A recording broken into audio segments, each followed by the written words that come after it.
mengetahui pentingnya cadangan energi untuk seseorang bertahan hidup dan kapasitas reproduksi. Kemampuan untuk menghemat energi dalam bentuk jaringan adiposa dapat memberikan keuntungan untuk bertahan hidup. Karena alasan ini, gen manusia yang mendukung asupan dan penyimpanan energi diduga ada namun belum diidentifikasi.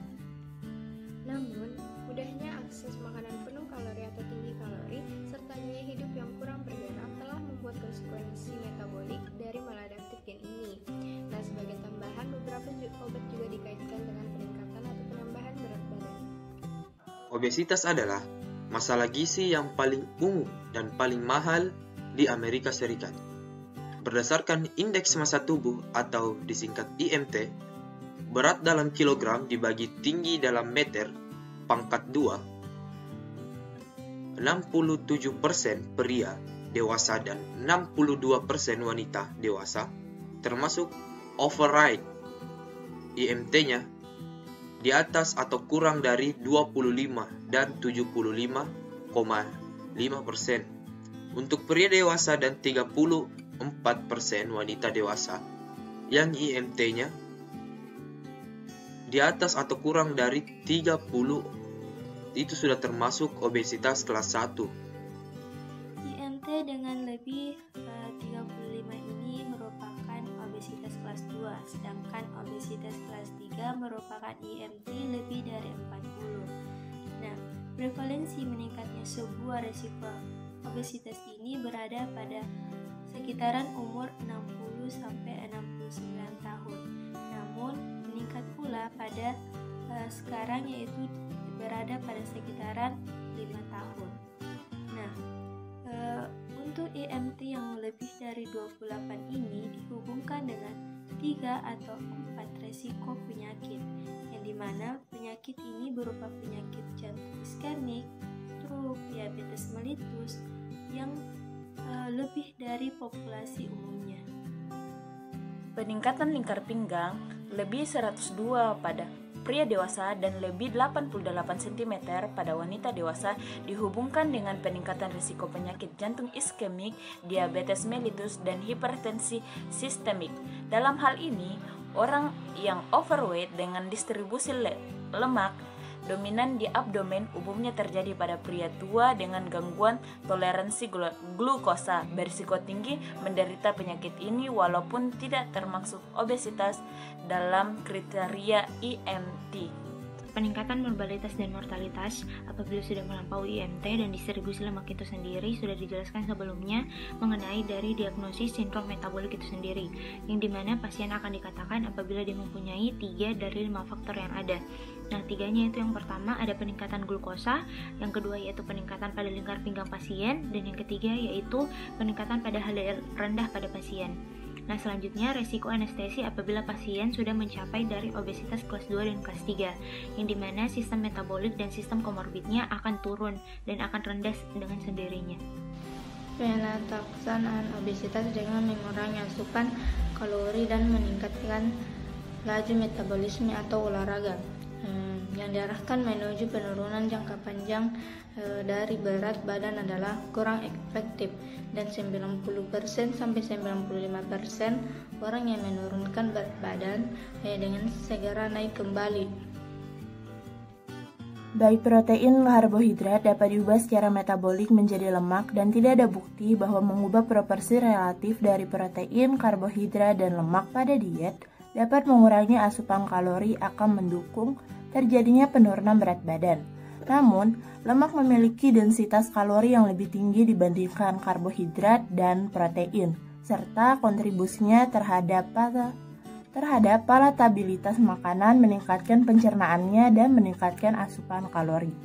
Penyebab obesitas sangat kompleks, artinya obesitas disebabkan oleh banyak faktor. Obesitas timbul akibat masukan energi yang melebihi pengeluaran energi. Bila energi dalam jumlah besar dalam bentuk makanan yang masuk ke dalam tubuh melebihi jumlah yang dikeluarkan, berat badan akan bertambah dan sebagian energi tersebut akan disimpan sebagai lemak. Obesitas berhubungan dengan kadar lipoprotein serum tidak normal. Setiap lipoprotein terdiri atas kolesterol, trigliserida, fosfolipid, dan apoprotein.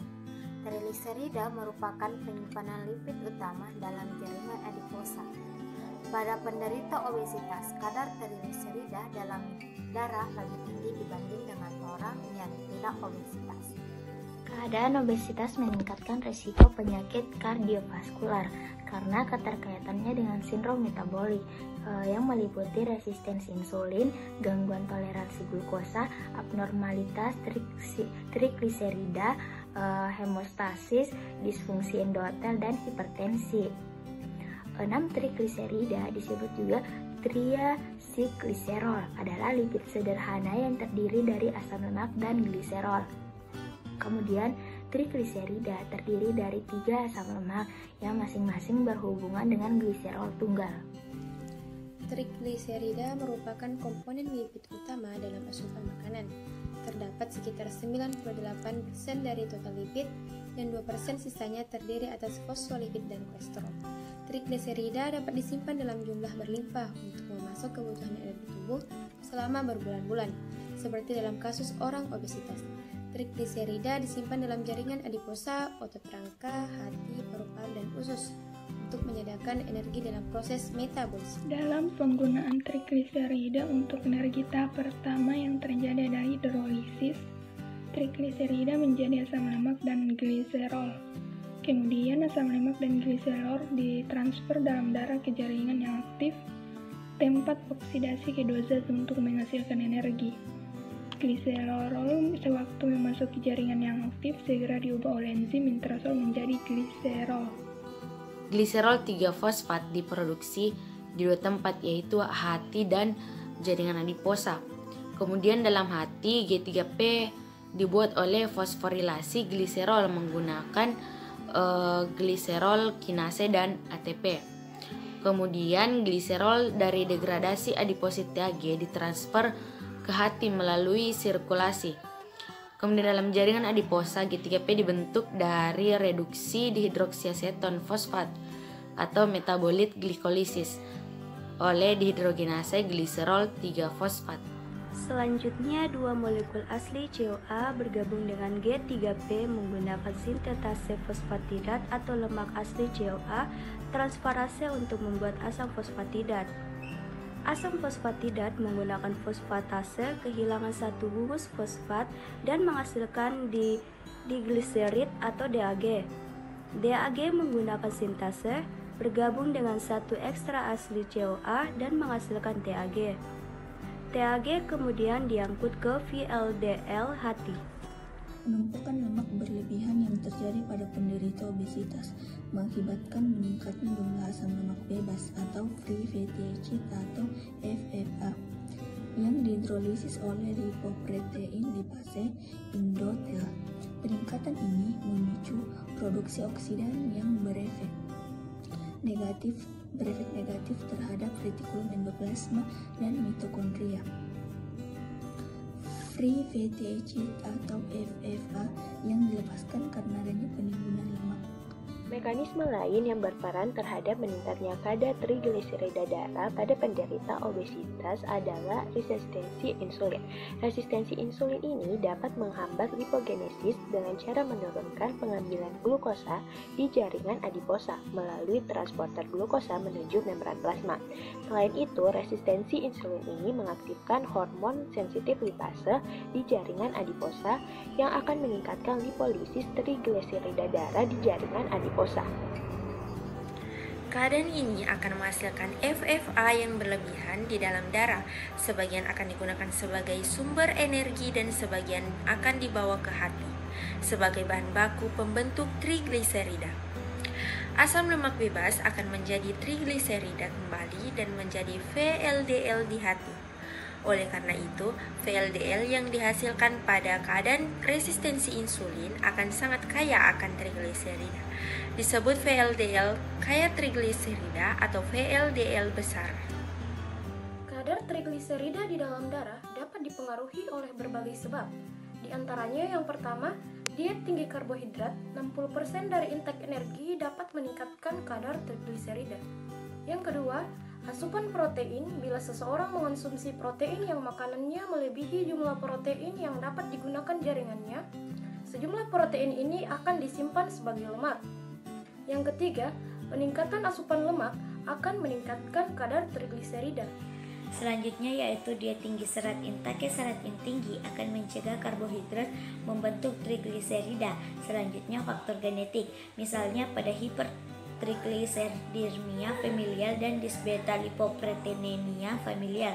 Selanjutnya yaitu usia. Semakin tua seseorang maka akan terjadi penurunan sebagai fungsi organ tubuh sehingga keseimbangan kadar trigliserida darah sulit tercapai. Akibatnya kadar trigliserida cenderung lebih mudah meningkat. Selanjutnya itu sistem stres. Jadi stres itu mengaktifkan sistem saraf simpatis yang menyebabkan pelepasan epinefrin dan norepinefrin yang akan meningkatkan konsentrasi asam lemak bebas dalam darah serta meningkatkan tekanan darah. Kemudian penyakit hati menimbulkan kelainan pada trigliserida darah karena hati merupakan tempat sintetis trigliserida